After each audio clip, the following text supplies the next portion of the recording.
Mark Bowden, body language and behavior expert, creator of Truthplane, joining us to discuss something that we take so much interest in with what we talk about every single day with these cases.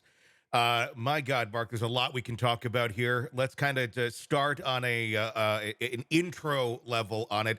I got to ask you, when obviously you apply this to business, you apply this to life in so many places, just far beyond criminal justice and that. But when you watch cases today, when you see the behavior and the things that are going on that are not being spoken, you must be walking away from so many of these appearances by alleged criminals or criminals with so much more knowledge than just what the rest of us are seeing on the surface. Is that accurate? Well, look, here's the thing, Tony, is I'm fascinated by it on your behalf. Yeah. Criminal, though actually some of my work started off within offenders and ex-offenders environment within the UK. That true crime area has never been my fascination, but I am fascinated in it for other people. My skills and my business is within how do you use body language to influence and persuade, and how do you look at other people's body language to understand them better. Hmm. And so I'm always fascinated on other people's behalf on looking at these cases and going, if we're to add some of the information, the intelligence that I can bring to these pictures, to these images, to these moving images, what more can you know as somebody who's investigating this way more deeply? So I am fascinated, not from a personal point of Hmm. view, but from your point of view. Yeah. How did that all begin for you? How did you have a moment where it's like, wow, I'm garnering information from people that others may not be picking up? Tell me your story. How you found yourself being so fascinated with this? Yeah, well, I started off within how do you use moving pictures to influence and persuade people? Really, that area of communication, propaganda, Hmm. essentially. How do governments, how do politicians use their own moving image in order to change people's minds? And from that, a little bit later on, went into, well, what are we seeing in the moving images around us? The film, the TV, the documentation of people moving. What are we seeing in that can be used as intelligence in, a case Hmm. like you and your viewers, listeners might be looking at? So really, I started off in the world of how do you use pictures to influence and persuade, and now I'm a little bit more in how do you observe moving pictures to understand what really might be going on in somebody's mind. I mean, it's a broad based question, but how accurate are the unspoken words of people? Is it ever where somebody's just really off in their demeanor, the way that they speak, that doesn't necessarily align with how a larger percentage of the population is? Or is it really pretty much people are people and they're going to emote the same way no matter what their dispositions may be? Well, look, when, our mind and our body are really decided on one thing, both work very well Hmm. together for the majority of human beings. Now, there can be some neural diversity out there, which may look quite different, but on the whole, for the majority of us, if we've got an idea, if we've got something that we're headed towards and we're fixed on that, the body will pretty much join in and get the job done. There'll be barriers Hmm. along the way, physical barriers along the way that might stop us, but it should be pretty plain and simple what's going on. When it gets interesting is when somebody might be saying, deceptive Hmm. in some way. And there you've got a number of different things going on in the brain. You've got a neural load going on. You've got somebody trying to tell you a story at the same time. That story might not be quite accurate. They might know that you understand some of the information, so they've got to get the accurate story and the inaccurate one to latch up in some kind of way. At the same time, they might know that there's a penalty if they're found out to be lying, so they've got to deal with the internal conflict and stress. of that. So now you've got a heightened neural load, and the body might be doing stuff that the person didn't expect or they're not prepared for it to do. That's often called, a leakage. They're now leaking information that they didn't want to leak. Interesting. How often is it that people are able to essentially, fool someone like you? I mean, is it something that is learned where one, if they, they're telling a tale like an Alec Murdaugh or something like that? And I'm not saying he's good at this by any means. I'm just saying in general, someone who has a crime behind them, they do not want to be found out. How often are they able to kind of, get under the radar of everyone, not just verbally, but also on those nonverbal cues that you can pick up on? Well, I think the factors of this probably risk and relationship. Hmm. Look, Tony, if you tell me a story and there's no risk to you being found out as lying, you'll probably be a pretty good liar. Hmm. It'll be fun for you. And if there's no risk for me as well that you are lying, like how observant do I really need to be? So, in tall tales that don't do anybody any harm, we pretty much accept much of what's going on.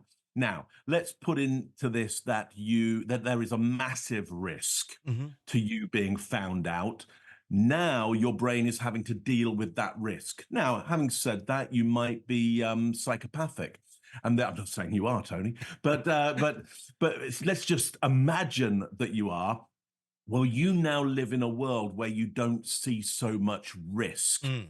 So you're maybe not going to leak so much risk, but there's still going to be a little bit of risk out there.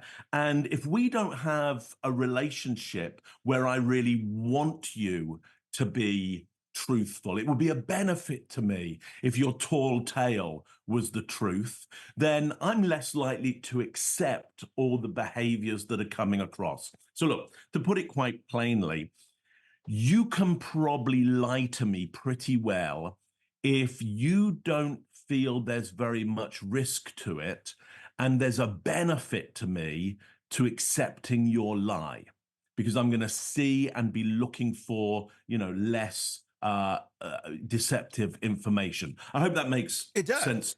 Yeah. No, it's interesting where if it is something that is less of a risk, and there's not really repercussions on either side. We're not talking about a murder or something. Maybe we're talking Right. about did you feed the cat or Right. something like that, where one may like, oh shoot, I was supposed to. Yeah, of course I did. Yeah, and yeah, she's good.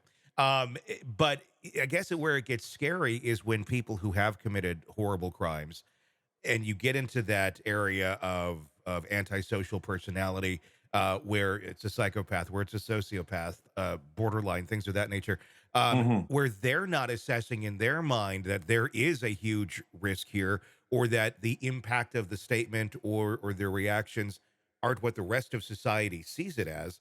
If they can have that mindset and view, running over a child just as much as feeding the cat, then they're less likely to emote those signs that otherwise would be picked up on. Is that accurate? Yes, possibly. But it also depends who's hearing the story and who's questioning them Hmm. on the story. Because again, it's about that relationship. Look, let's just say, they've knocked over a child and they are telling a story about how that came about. If they think they can get away with it, because who cares? Child, what do they care Yeah. about a child? They're sociopathic, they're psychopathic. There's no risk in that. There's no moral compass around that. Hmm. Well, if the questioner, the observer, the person investigating this and talking to them, they have a moral compass Hmm. around that, and they're going to stick with it and they're going to question and question and question, eventually they will come undone, Okay. essentially. So long as there's a point of evidence that the questioner can hold on to, or the questioner can pretend really well that there's a point of evidence. So let's say we have, a psychopath there who's saying, kid ran out. I didn't steer into the kid. Hmm. Kid, Yeah. ran out into the road. What if the questioner says, well, what would you say, if we had evidence, videotape that says that the child was crossing the road and you sped up and steered into them. Hmm. How would you manage that? So now I'm suggesting that there might be something. What if I showed them the phone and showed them an element of that? I don't Yeah. show them all of it, but I go, well, here's the start of it. I mean, tell me how this ends Hmm. in your mind. What if I'm as good as them Hmm. as pretending, but I have a moral compass and they don't? Now we're in a bit more of a battle. But if you're questioning them and you just don't care, I Okay. mean, it doesn't matter to you as well. Like, Yeah. of course, they're going to get away with it. Hmm. Or if the child being dead is to your advantage, then you're going to let it go, aren't you? So, look, Yeah. here's the thing with deception and lies is somebody's liar is another person's hero. Somebody's hero is another person's liar. It's very important for us socially to be able to lie. Hmm. We get along by lying often. It's very important for us to tell the truth. It's knowing when to do it. And in one group, telling that same truth is not acceptable, and in another group, telling that truth is the most acceptable thing to do. So lying is one of our most important social skills, and as so is telling the truth. It just so happens in most societies, killing people unlawfully is unlawful killing. Yeah. I mean, It's, yeah. It's just not it's a acceptable. Yeah. crime. It's a crime. Yeah. Yeah. But there are some situations where somebody has done a criminal act of killing, and one group will go, "That sounds fair to me. I mean, seems okay. I'd have done the same." Hope Yeah. that makes sense. Sure, sure. Hey, it's Tony Brueski. If you like the podcast, be sure to like, subscribe, and press that bell so you don't miss any of our updates on the cases we're following for you right here at the Hidden Killers podcast from True Crime Today. And thanks